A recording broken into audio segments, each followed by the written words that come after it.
شیخ Saadi بڑے بزرگ ہیں، انہوں نے اپنی کتاب میں لکھا ہے، عجیب و غریب واقعہ لکھا ہے۔ کہنے لگے میں ایک مرتبہ سفر میں جا رہا تھا، رات ہو گئی، ایک آدمی کے یہاں ٹھہرا۔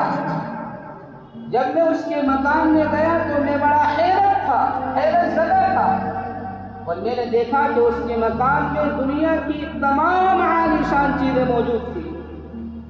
اس نے دسترخوان لگایا، کھانا شروع کیا، گفتگو ہونے لگی کہ آپ بہت بڑے تاجر ہیں، دنیا کی ہر چیز آپ کے کمرے میں اور کوٹھی میں موجود ہے، اب آپ کا کیا ارادہ ہے؟ اس تاجر کی عمر ہے 70 سال، پھر بھی وہ کہہ رہا ہے کہ اب میری ایک خواہش اور ہے، اور وہ یہ ہے کہ میں ایک تجارتی سفر کرنا چاہتا ہوں۔ کماتے 70 سال پہ پہنچ گئے، پیر قبر میں لٹک گئے، مال و دولت موجود ہے، لیکن اب کی خواہش یہ ہے کہ ایک سفر اور کرنا ہے۔ شیخ سعدی نے پوچھا وہ سفر کی تفصیل تو بتاؤ، کس طرح کرو گے، کہاں جانا ہے، کیا لینا ہے؟ تو بڑی لمبی تفصیل بتائی۔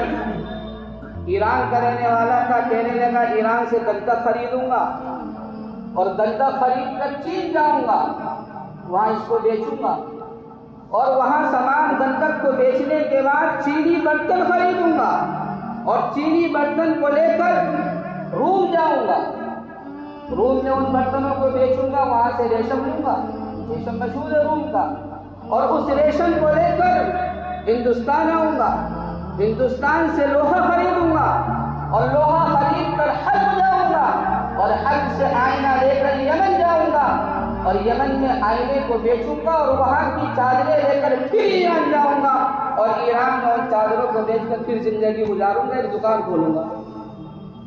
70 سال کے ہو گئے، اتنے لمبے سفر کی ڈیٹیل بتائی، اور آنے کے بعد بھی یہ نہیں کہ گھر بیٹھوں گا اللہ کی عبادت کروں گا، بلکہ ایک دکان کھولوں گا، روزی کماؤں گا۔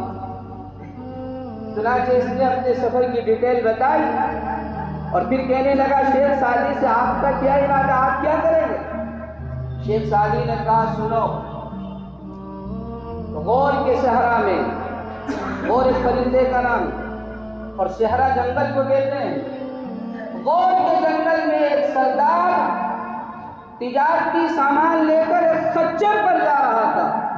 خچر میں نے بتایا تھا صبح، اس جانور کو کہتے ہیں جو گدھا اور گھوڑی کے ملنے سے پیدا ہوتا ہے، یا پھر گدھی اور گھوڑے کے ملنے سے پیدا ہوتا ہے، اس کو خچر کہا جاتا ہے، اسی جیسا ہوتا ہے۔ تو شیخ سعدی نے فرمایا کہ غور کے جنگل میں ایک سردار تجارتی سامان لے کر خچر پر جا رہا تھا، اچانک خچر میں اس کو زمین سے نیچے گرایا اور تعلیم کر گیا، اور اس کا سارا ساز و سامان بکھر گیا، اور وہ اپنی زبان حال سے سامان یہ کہہ رہا تھا کہ تنگ نظر دنیا دار کا پیٹ یا تو قبر بھر سکتی ہے یا قناعت بھر سکتی ہے۔ آپ علیہ الصلوۃ والسلام کا ایک مضمون بیان فرمایا ہے شیخ سعدی نے۔ آپ علیہ الصلوۃ والسلام نے فرمایا اے ابن آدم، اے انسان، تو کتنا حریص اور لالچی ہے، اگر تجھے سونے کی ایک وادی مل جائے تو تو یہ چاہے گا کہ دوسری مل جائے، دوسری مل جائے تو یہ چاہے گا کہ تیسری مل جائے، اور تیسری مل جائے تو یہ چاہے گا تو چوتھی مل جائے۔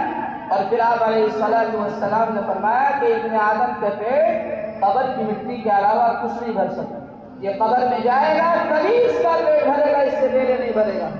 میرے بھائیوں، آج ہماری صورتحال یہی ہے، آج ہم حرص و لالچ میں، کمپٹیشن میں، دوسرے سے مقابلہ آرائی میں اس طرح زندگی گزار رہے ہیں کہ ہماری زندگی کا اطمینان و سکون اور چین غارت ہو گیا ہے۔ آج ہماری صورتحال یہی ہے، اس کے پاس گاڑی ہے تو میرے پاس اس سے اچھی ہونی چاہیے، اس کے پاس ایسا گھر ہے تو میں تو بہترین گھر بناؤں گا، اس نے اپنی لڑکی کی شادی میں 5 طرح کے کھانے کیے، میں 10 طرح کا کروں گا، میں چاہے لون لینا پڑے، مجھے سود لینا پڑے، میں یہ صورتحال ہماری ہے۔ میرے بھائیو، آپ علیہ الصلوۃ والسلام نے جو جملہ ارشاد فرمایا ہے اس کو اپنی زندگی میں اتارنے کی ضرورت ہے۔ وَرْضَ بِمَا قَسَمَ اللَّهُ لَكَ تَكُنْ أَغْنَى النَّاسِ، اللہ نے جو مقدر میں اور جو قسمت میں لکھ دیا ہے اس پر راضی ہو جاؤ اور خوش ہو کر زندگی گزارو۔ لوگوں میں سب سے زیادہ مالدار بن جاؤ۔ آج ہماری صورتحال بڑی خطرناک ہوتی چلی جا رہی ہے، معاشرے کا ہر فرد اس بیماری کے اندر مبتلا ہو گیا۔ دنیا کے بارے میں ہم یہ سوچتے ہیں کہ مجھ سے آگے نہ بڑھ جائے، اور دین کے بارے میں زیرو ہے۔ دین کے بارے میں پتہ ہی نہیں نماز پڑھنا ہے نہیں پڑھنا ہے، اللہ کا کوئی حکم تسلیم کر کے اس پر عمل کرنا ہے یا نہیں کرنا ہے۔ آج تو دین چند چیزوں میں محدود رہ گیا، نماز پڑھ لو دین، روزہ رکھ لو، زکوٰۃ دے لو، اور اللہ نے پیسہ دیا ہے اور توفیق بھی ہو گئی تو حج کر لو، ورنہ ایسے چلا جاتا ہے دنیا سے پیسے کی محبت۔ یہ 4-5 چیزیں دین سمجھتے ہیں۔ اس کے علاوہ جتنی چیزیں ہیں، بیٹھ کر کھانا یہ دین نہیں سمجھا جاتا، مخلوق کھانا دین۔ لڑکے اور لڑکیاں، عورتیں اور مرد سب مل کر کھا رہے ہیں، بتلا دو یہ غلط ہے۔ کہتے ہیں مولانا جی ماڈرن زمانہ ہے، آپ کہاں زندگی گزار رہے ہو؟ ترقی کا زمانہ، اتنی ترقی ہم نے کی ہے کہ جانوروں کی طرح کھانے لگے۔ جانور کھاتا ہے کھڑے ہو کے، انسان نہیں کھاتا، حدیث کے اندر آتا ہے۔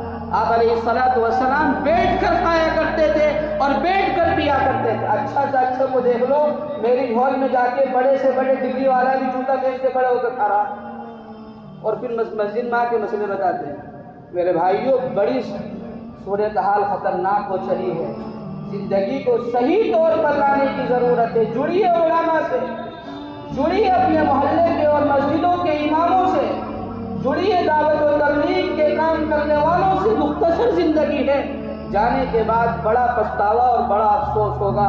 اللہ رب العزت والجلال ہم سب کو عمل کرنے کی توفیق عنایت فرمائے، اور اللہ نے جو ہمارے مقدر میں لکھ دیا ہے اس پر خوش ہو کر زندگی